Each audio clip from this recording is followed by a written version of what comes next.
검찰이 선거법 위반 사건에서 이재명 대표에게 1심 구형을 했습니다. 징역 2년. 이번 선거법 위반 사건에서 검찰이 이재명 대표에 구형한 형량은 징역 2년이었습니다. 정혁진 변호사님. 네네. 제가 객관적인 증거들 이런 걸 얘기를 하고 있었는데요. 함께 계속 이어가 보죠. 검찰이 피고인 신문에서 이재명 대표와 이런 얘기를 했어요. 김문기 씨와 낚시, 골프를 했지만 했다라는 거는 인정했어요. 그리고 그러면서도 기억나는 사람은 아니다. 그러니까 검찰이 홀을 역행해서 골프 치다가 외국인에게 지적받은 적이 있느냐. 자, 이거는 굉장히 구체적인 내용입니다. 네네. 골프를 치다가 홀을 역행하는 경우 흔치는 않아요. 외국에서는 그럴 수 있는데 홀을 역행해서 골프를 치다가 외국인에게 지적받은 케이스. 이런 것도 다 기억이 없다는 거예요. 그리고 이런 것도 제시를 했어요. 자, 저게 지금 사진 잘 보이실지 모르겠는데 흰 모자 쓴 사람이 이재명 대표예요. 그리고 이재명 대표의 손을 잡고 있는 분이 고 김문기 처장인데 이렇게 나무를 함께 손을 맞잡고 이렇게 나무를 둘러싸는 이런 사진도 함께 찍었고 골프를 같이 쳤고 골프 카트를 김문기 처장이 몰았고 홀을 역행하다가 외국인에게 혼나고 이런 등등의 정황들이 있는데도 이재명 대표는 기억은 주관적인 것이야. 이런 사정들 다 얘기해도 기억은 주관적인 것입니다. 라는 입장을 고수했고 조금 전 검찰은 징역 2년을 구형했습니다. 자, 이런 정황들 봤을 때 검찰의 구형 적당하다고 보십니까? 어떻습니까? 일단은 주관적인 영역은 맞죠. 내 기억 속에 뭐가 들어있는지 그 앵커가 아십니까? 저만 알고 있지 뭐 다른 사람이 알겠습니까? 우리 아버지 어머니도 모를 거고 우리 집사람도 모를 거예요. 기억은 주관적 영역 맞는데 그런데 중요한 건 뭐냐면요.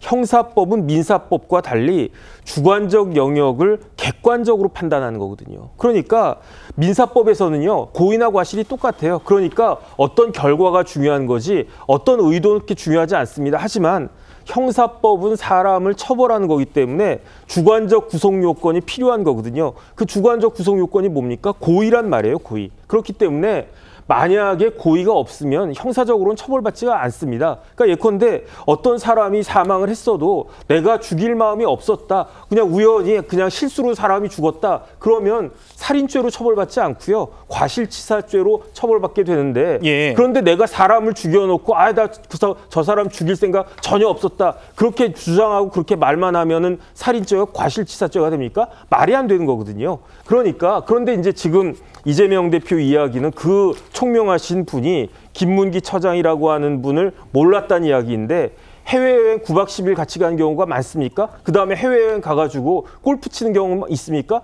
저는 해외여행 가가지고 골프 쳤던 경험이 거의 없는데 한두 번 있거든요. 그거 다 기억이 나거든요. 그다음에 골프도 치고 낚시까지 한 경우가 있습니까? 그다음에 김문기 처장이 이재명 대표한테 그 이재명 당시 성남시장한테 대면 보고를 7차례 정도 했다라고 하는 것인데 드러난 것만 그 대면 보고가 어떤 것입니까? 무엇과 관련된 사안입니까? 대장동 관련된 사안이잖아요. 지금은 대장동의 몸통이 뭐 윤석열이다, 뭐 윤석열 커피다, 뭐 이런 이야기 하지만은 불과 몇 년 전에 2018년 전에 이재명 대표가 경기도지사 후보로 나갔을 때 그때 선거 공보물에는요. 어떻게 적혀 있었느냐. 결제 한 번으로 5,503억 번 사연 알고 계십니까? 그러면서 결제 한 번으로 5,503억을 벌었다면 믿으시겠습니까? 내가 시장으로 있었던 성남시에서 실제로 벌어진 이야기다. 이렇게 하면서 자신의 가장 큰 치적으로 내세웠던 게 그게 대장동 아니었겠습니까? 그 대장동 관련해가지고 가장 핵심적인 역할을 담당하고 그냥 수시로 불려가가지고 보고했던 그런 사람을 모른다? 어떻게 그런 이야기가 상식적으로 있을 수가 있는가? 그거는 판사가 상식적으로 판단할 거고요. 그다음에 징역 2년은 저는 예상을 했는데 왜 예상을 했냐면요. 판사가 판결을 할 때 자기 마음대로 판결하는 게 아닙니다. 판사가 판결할 때는 뭐에 따라서 판결을 하느냐. 양형 기준에 따라서 판결을 하거든요. 그런데 그 대법원 양형위원회에서 규정한 양형 기준 중에서 공직선거법 관련된 양형 기준은요.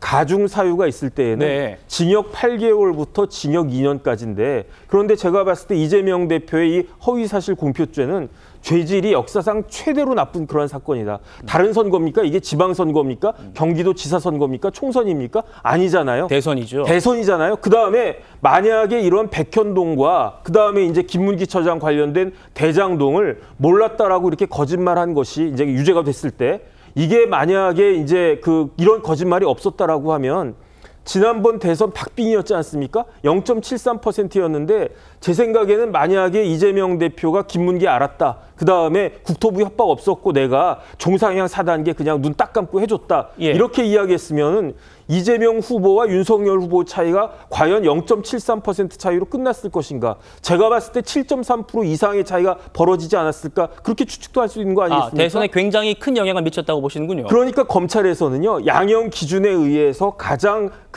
강력한 가장 센 형인 징역 2년을 구형할 수밖에 없었다. 저는 그렇게 예상하고 있었습니다. 예.